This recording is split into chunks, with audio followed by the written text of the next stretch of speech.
할렐루야. 오늘 하나님 말씀 창세기 26장 26절부터 35절 마지막 절까지 갑니다. 아비멜렉이 그 친구 아우삿과 군대 장관 비골로 더불어 그랄에서부터 이삭에게 온지라. 이삭이 그들에게 이르되 너희가 나를 미워하여 나로 너희를 떠나가게 하였거늘 어찌하여 내게 왔느냐. 그들이 가로되 여호와께서 너와 함께 계심을 우리가 분명히 보았으므로 우리의 사이 곧 우리와 너의 사이에 맹세를 세워 너와 계약을 맺으리라 말하였노라. 너는 우리를 해하지 말라. 이는 우리가 너를 범하지 아니하고 선한 일만 내게 행하며 너로 평안히 가게 하였음이니라. 이제 너는 여호와께 복을 받은 자니라. 이삭이 그들을 위하여 잔치를 베풀매 그들이 먹고 마시고 아침에 일찍 일어나 서로 맹세한 후에 이삭이 그들을 보내매 그들이 평안히 갔더라. 그날에 이삭의 종들이 자기들의 판 우물에 대하여 이삭에게 와서 고하여 가로되 우리가 물을 얻었나이다 하매 그가 그 이름을 세바라 한지라. 그러므로 그 성읍 이름이 오늘까지 브엘세바더라. 에서가 40세 헷족 속 브에리의 딸 유딧과 헷족 속 엘론의 딸 바스맛을 아내로 취하였더니 그들이 이삭과 리브가의 마음에 근심이 되었더라. 아멘. 오늘 이 이삭과 아비멜렉에 대한 이야기는 하나님을 믿는 그리스도인들이 믿지 않는 세상 사람들에 대해서 어떤 태도를 취하고 살아가야 되는지 그것에 대한 분명한 해답을 주는 말씀이에요. 어제도 얘기했지만 이삭의 일생을 보면 그의 일생은 우물 파는 인생이었어요. 그죠? 이삭이 20절에서 우물을 파고 그랄 목자들과 다투게 되자 그곳을 에색이라고 이름을 줬어요. 에색은 뭐예요? 다툼이라는 의미를 가졌다 그랬어요. 그래서 다른 곳에 우물을 팠는데 그들과 또 다투게 되니까 그것을 신나라고 얘기했어. 신나는 뭐라 그랬어요? 대적하는, 서로 싸우는. 그리고 그곳에 서서 싸움을 잘 이기고 또 옮겨서 우물을 팠는데 또 거기서 물이 나오니까 거기는 사람들이 시기하고 질투하는 마음들이 없어서 그래서 그것을 르호봇이다, 축복받은, 아니면 장소가 넓은 그러한 의미를 가진 아주 안정된 장소에 있었어요. 그리고 그곳에서 복을 받고 이제 말씀을 쫓아서 그가 바라보는 브엘세바로 말걸음을 옮기고 하나님의 인도하심을 받아요. 아비멜렉이 사는 그랄은 블레셋의 수도예요. 그랄이 애굽과 블레셋 국경지대이고 회색지대, 그냥 사람들이 마음대로 왔다 갔다 할 수 있는 그러한 자리.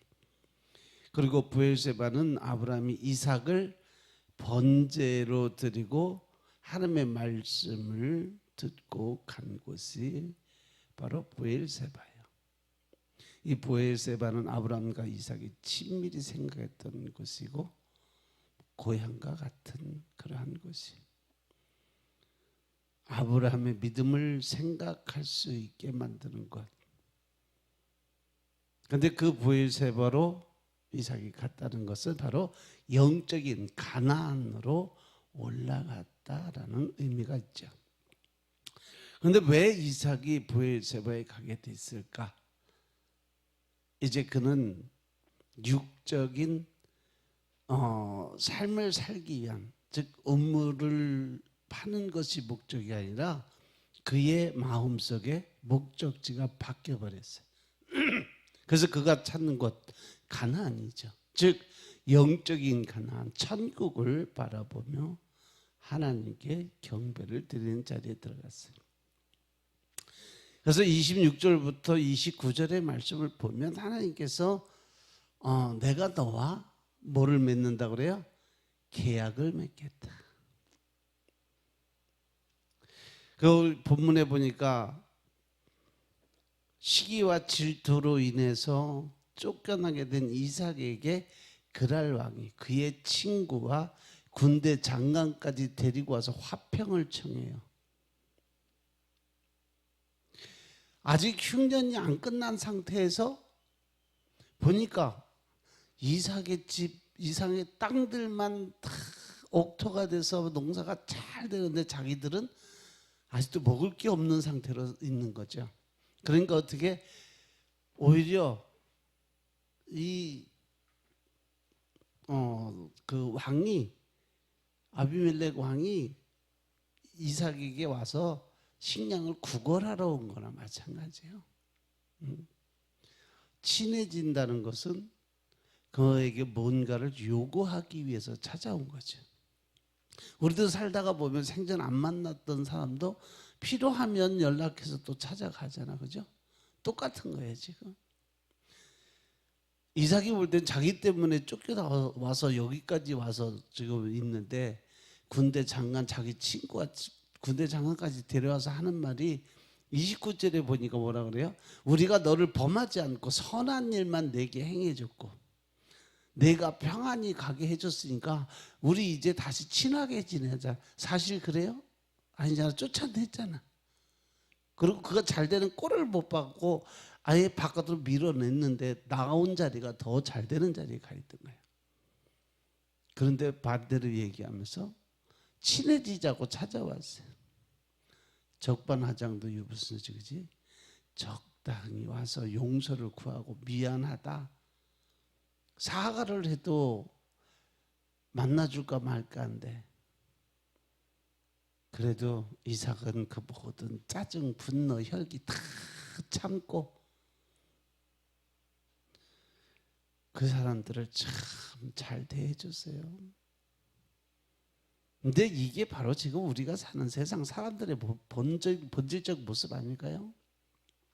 아무리 세상 사람이 화평과 좋은 것을 이야기해도 자신의 잘못을 시인하지 못하고 자신이 죄인임을 인정하려 하지 않는 것이 우리의 본성이잖아요. 자기 잘못을 늘 뒤에 감춰, 그리고 남의 허물만 들춰내는 것이 지금 우리 사는 모습이잖아요. 아비멜렉 왕하고 똑같다는 얘기예요.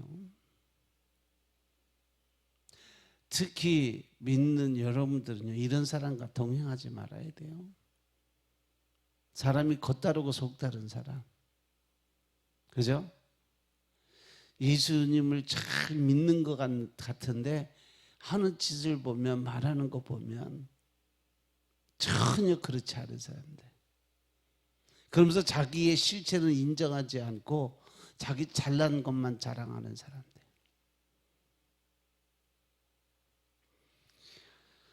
이 가나안의 가장 끝쪽에 회색지대에 믿음이 있는지 없는지 잘 구분되지도 않고 단지 하나님만 두려워하고 기복적인 신앙을 이야기하면서 예수님에 대해서 이야기하고, 아무리 성경을 많이 알고 능력이 뛰어난다고 해도 그것은 자기의 지식적인 거예요.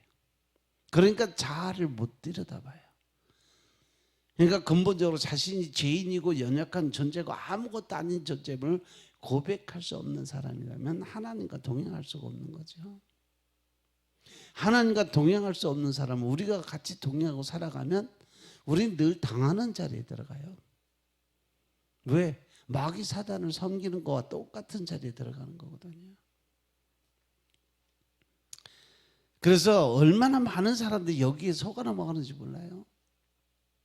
특히 결혼하고 동업하는 일을 할 때 그럴듯하게 모든 조건, 학벌, 능력, 외모, 재력 모든 것을 다 갖춰져 있고 나에게 아무리 잘해준다 그래도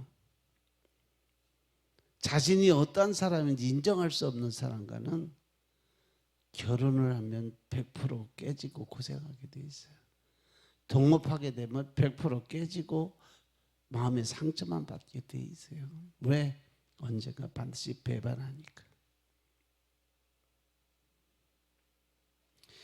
그래서 우리가 세상을 인정하면 안 된다는 거죠.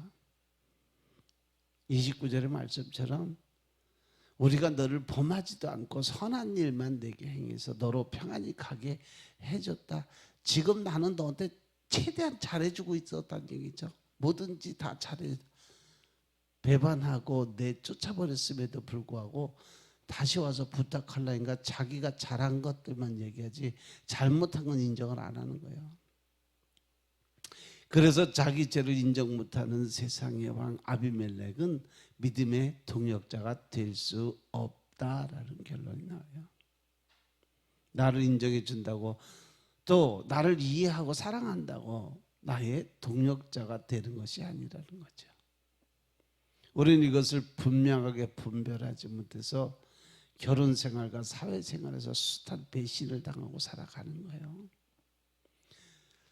그리스도의 향기가 돼서 세상을 설득시킬 인격을 갖추고 옳고 그름이 아닌 영원한 생명의 그 삶을 선택할 때 우리가 세상을 설득할 수 있는 힘이 생기는 거예요. 영적인 분별이 되지 않으면 우리는 늘 사단마귀에게 당하게 되는 거예요. 그리고 여기서 우리가 중요하게 생각할 거 뭐냐면 그 안에 조상의 저주들이 있어요. 부모들이 살았던 모습이 그러면 나도 그렇게 살아. 그래서 부모님들이 특히 사기 많이 당하고 배신 많이 당한 사람들이요, 늘 기도하면서 영적인 분별하셔야 돼요. 아니면 100% 당하게 돼 있어. 왜? 영적 흐름이 나한테도 연결이 돼 있으니까.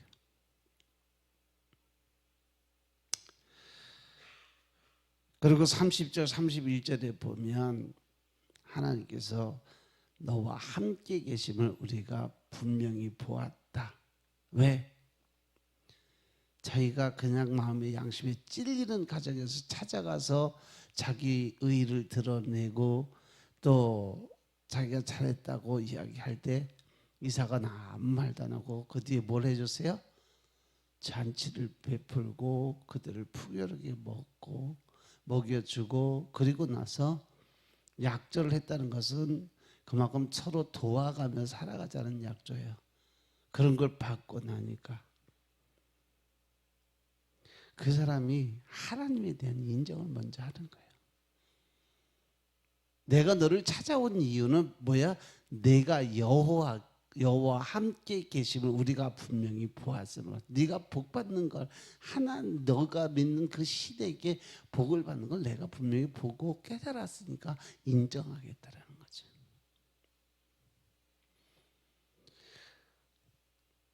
잘 되는 꼴을 못 보고 쫓아내게 된 이삭에게 그랄 왕이 그 친구가 와서 화평을 청하는 그 자리에 자신을 쫓아냈던 사람이 화평을 청하면서 뻔뻔하게 내가 너한테 그만큼 잘해줬잖아 이렇게 말하는 그들을 미워할 만하고 짜증낼 만도 한데, 이삭은 그들을 위해서 잔치를 베풀어주고 또 편안하게 보내줘요.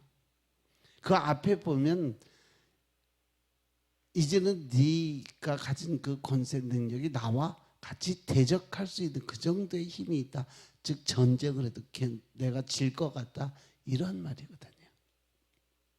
그런데도 불구하고 이삭은 그들에게 잔치를 베풀어주고 선을 베풀어주고 보내줬다는 얘기죠. 자기 때문에 쫓겨나왔는데 친구와 군대 장갑까지 데리고 와서 하는 말이 내가 너를 편안히 보내주고 너한테 잘해줬지 않냐 이렇게 말하면서 화평을 청하는 그 사람,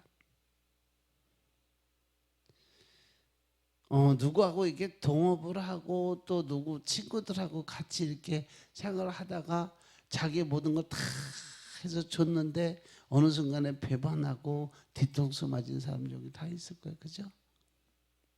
왜? 세상의 육적인 것을 믿고 살아갔기 때문에 그래요.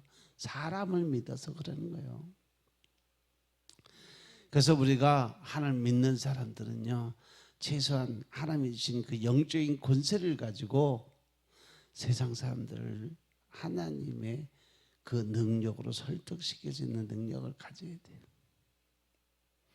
알고 보면 아비멜렉에게 쫓겨난 것처럼 보였던 이삭에게 아비멜렉이 자기 친구까지 데리고 찾아온 거예요.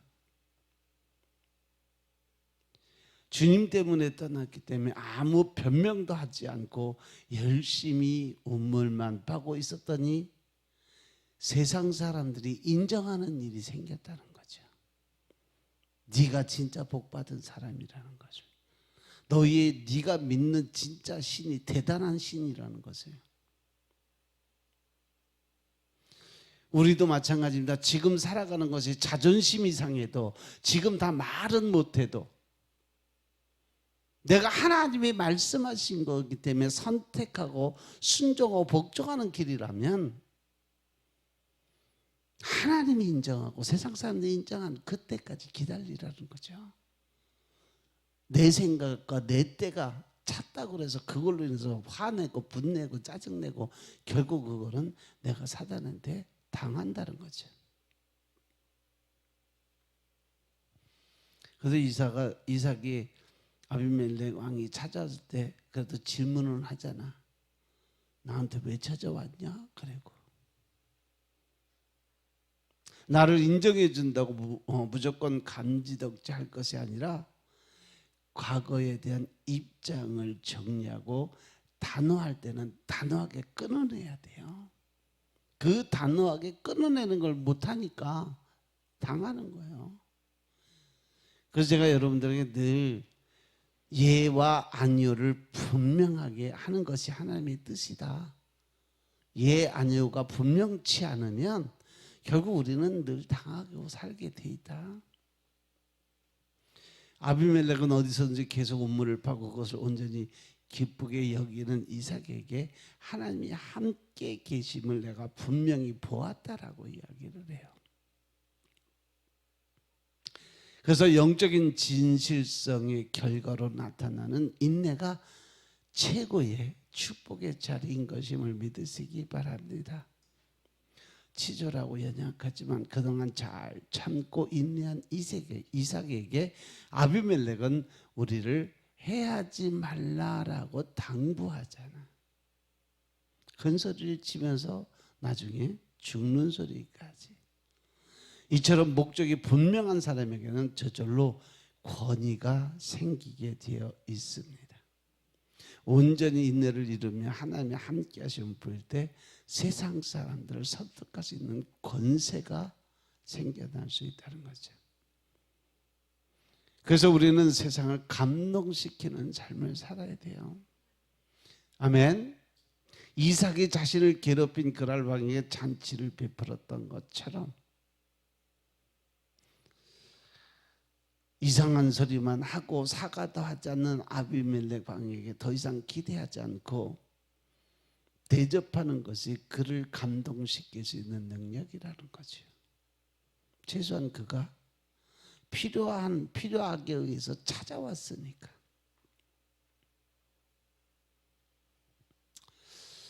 하나님을 만나는 과정도 그래요. 우리가 이 회개를 통해서 하나님을 만나는 영적인 회복이 이루어지는데 왜 회복을 해야 되느냐? 이 회개를 왜 드려야 되냐? 우리가 살아가면서 즐거울 때 생성되는 엔돌핀이 있어요. 그 엔돌핀보다 5,000배나 강력한 다이돌핀이라는 게 있어요. 이 다이돌핀이요, 사람이 감정을 받았을 때, 감동됐을 때 생성되는 감동 호르몬이에요.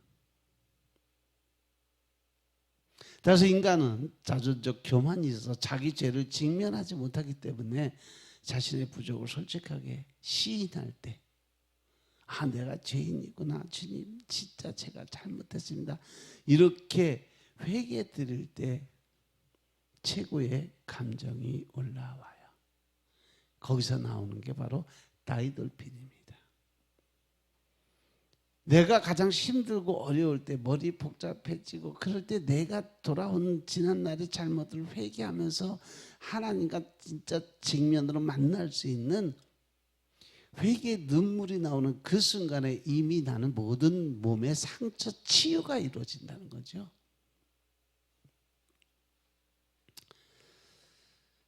그런데 세상 사람들은요, 평생 이스라엘을 괴롭히는 블레셋 족속으로 남은 것처럼 아무리 옆에서 감동을 줘도 돌아오지 않는 사람들이 있어요. 그 사람들이 누구냐? 바로 지식적인 믿음, 자만과 교만의 자아를 가지고 살아가는 사람들. 그 32절 33절에 보니까 브엘세바에 들어갑니다. 하나님이 반드시 현실적인 문제를 해결해 주시는 하나님이심을 믿으시기 바랍니다. 여러분들이 아무리 힘들고 어려운 자리, 또 여러분들이 가장 고통스러운 자리에 있다 할지라도 하나님과 관계적인 영적인 회복만 이루어지면 어떠한 문제도 하나님은 다 해결해 주세요. 왜? 그분은 전능자 하나님이 있으니까. 아멘.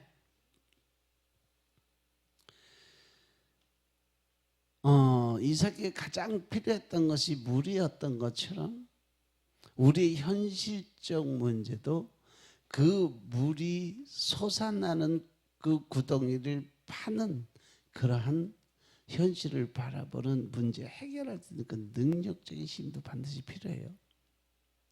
흉년에 브엘세바로 올라온 이삭이 아비멜렉과 언약을 체결하고 화평을 선언한 그날, 그 우물을 팠는데 그곳에서도 샘이 솟아올라왔어요. 브엘세바는요, 7 우물 또는 맹세의 우물이라는 뜻이에요. 하나님은 우리의 영적인 문제를 먼저 해결하신 후에 우리의 육적인 문제를 해결해 주시는 하나님을 믿으시기 바랍니다. 육적인 문제 먼저 해결하시는 분 아니에요. 영적인 문제가 해결돼야 육적인 문제가 해결될 수 있는 거예요. 그래서 요한 3서 2절의 말씀, 내 영혼이 잘 될 때 내가 범사가 잘 되는 축복이 임하는 거지, 내가 너한테 범사가 잘 되는 축복 주고 영혼이 회복되기 원한다 이렇게 말씀 안 하세요. 먼저 내 영이 살아야 육이 살아가는 길을 열어주겠다. 아멘. 그래서 흉년의 땅에 갔다고 가만히 있으면 안 돼요. 계속 우물을 파야 됩니다. 세상을 설득하고 감동을 주게 되면 반드시 현실적인 문제를 해결해 주시고 자손 대대로 브엘세바에서 하나님을 만나게 해주시는 하나님을 볼 수 있어요. 그래서 그가 그 이름을 세바라 한지라, 그러므로 그 성읍 이름이 오늘까지 브엘세바라였더라. 흉년의 땅에서 터진 샘물을 간증하며 여호와께서 주신 복을 누리는 여러분들 되시길 주의 이름으로 축원합니다. 아멘. 하나님께서 그 샘을 파는 그것도 자아적 자기 생각 자기 뜻대로 팔면 결국은 그 웅덩이가 무슨 웅덩이가 된다? 예레미야서 24장 말씀처럼 터진 웅덩이, 터진 웅덩이를 파고 있는 거예요. 34절 35절의 말씀을 보니까 에서의 결혼식이 있는데 에서가 왜 하나님의 근심이 되고 부모의 근심이 됐냐? 여기서 보면 그가 이방인들과 결혼하는 거죠. 유디시라는 것은 축복받은 아니면 찬양받는 그런 의미예요. 그래서 이 구절과 창세기 36장 2절 이 다음에 나오는 28장 1절 2절의 말씀, 창세기 23장 이 말씀을 비교해 보면 에서는 일부 다처제를 실행한 사람, 처음으로 일부 다처제를 가졌던 사람, 그리고 최대한으로 인종 혼혈에 앞장선 사람이 바로 에서예요. 이것은 이삭과 이 리브가의 마음에 근심이 되었다고 성경에 기록이 되어 있어요. 그렇죠? 근데 창세기 36장 2절에서 에서가 가나안의 딸들 중에서 그의 아내들을 얻었다라고 기록이 되어 있어요. 이제 앞으로 가면서 계속 설명을 해보겠지만, 뭐 내일 다음 시간에 할 게 이제 창세기 28장, 27장, 28장인데 창세기 28장 1절, 2절에 보시면요. 이삭이 야곱을 불러서 축복 기도를 해주는 장면이 나와요. 창세기 28장 1절, 2절을 보면 이삭이 야곱을 따라 불러서 그에게 축복을 해주고 또 부탁하여 그래. 너는 가나안 사람의 딸들 중에서 아내를 취하지 말고 일어나서 밧다다남으로 가서 너희의 외조부 부대엘 집에 이르러서 거기서 너희의 삼촌 라반의 딸 중에서 아내를 취하라고 이야기해요.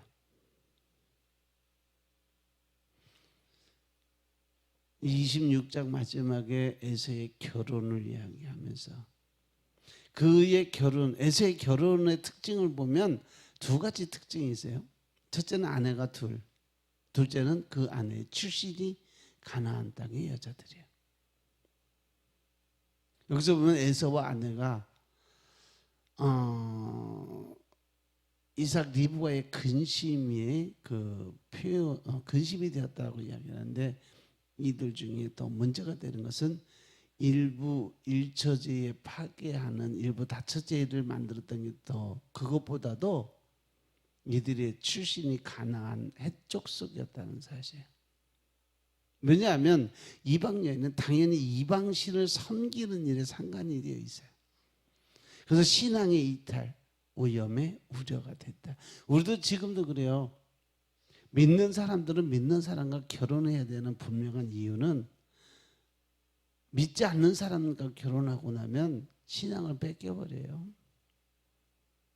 물론 모진 고난과 연단 속에 참고 견뎌서 이기고 나오는 사람들도 있는데 대개 보면 다 무너져요. 하나님만 섬겨야 하는 이삭의 집안에 있어서는 돼서는 안 될 일이었죠. 물론 성경은 이방인과 결혼을 반대를 하는데 무조건 다 반대하는 건 아니에요. 왜? 이방인들도 하나님을 믿고 들어와야 한다는 것이 구약 성경에도 아주 중요한 메시지로 남아있기 때문에 그래요. 다만 특수한 상황에 따라서 이방인과 혼인 금지가 될 때가 있었어요. 아브라함이 주도한 이삭의 결혼이 그랬어요. 그리고 이삭이 야곱에게 아내 얻을 것을 외삼촌 라반의 집으로 지정한 것도 이러한 맥락이죠. 즉 종족의 씨앗을 이어가기 위해서. 둘째는 이것은 추후 가나안 정복과도 관련이 되어 있어요. 가나안 정복하는 전쟁을 할 때 에서의 자손들이 전쟁을 한다면 사실상 절반의 피가 섞인 자기 동족과 전쟁을 하게 되는 거잖아요. 결론적으로 이 결혼은 에서가 장자로서 적합하지 않았음을 스스로 증명해 나가는 과정이라고 볼 수가 있다는 거죠. 하나님의 에서를 장자의 그 고난을 주지 않고 야곱에게 줬던 이유는 에서가 앞으로 이렇게 살 것을 하나님이 이미 알고 계셨다는 거죠. 에서는 붉은 그 팥죽 한 그릇에 장자권을 판 것을 통해서 이후에 결혼의 모습으로 스스로가 장자가 어울리지 않았다라는 것을 증명해 주는 말씀이에요. 그리고 이제 27장에 보시면 영적으로 둔감해진 이삭의 모습을 보게 됩니다. 이삭은 분명 에서의 결혼이 합당하지 않은 결혼인 것을 알았지만 죽기 전 유언과도 같은 축복의 기도를 에서에게 해주려고 작정을 했어요. 그래서 나가서 사냥해서 고기 잡아다 나를 먹게 하라고 하고 내가 너를 축복하겠다고 했어요. 당시 그때는 뭐 장자에게 축복권을 해주는 건 당연한 건데 이상한 것은요. 그때 축복할 때 모든 식구들 다 불러놓고 앉아서 축복을 해주는데 이삭이 에서만 따로 불렀어요. 그것도 영적인 부분에서 이미 이삭이 이 형평성을 잃어가는 그 삶의 모습을 보인 거죠. 이 에서만을 편애하는 그 장면이에요. 이삭이 안타까운 모습은 뭐냐면 에서에게 사냥해서 별미를 만들어 오라는 그 장면이 가장 중요한 팩트예요. 그만큼 장자에 대한 인간적인 생각으로 편애를 하고 있었다는 거죠. 분명히 잘못된 길을 걸어가고 있는 자녀임에도 불구하고 이삭은 에서가 주는 사냥한 고기에 대한 집착으로 인해서 에서를 편애하게 되는 거고, 모든 축복권을 그에게 주려고 작정을 했어요. 그런데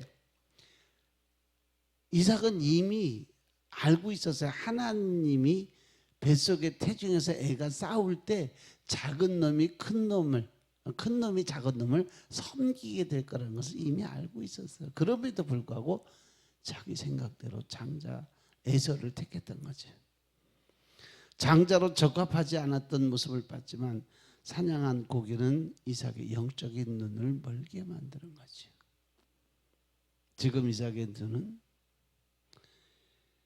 육신의 눈도 어두워졌지만 이 고기 때문에, 욕심 때문에, 자아 때문에 영적인 눈까지도 어두워지는 비극을 보게 되는 거죠.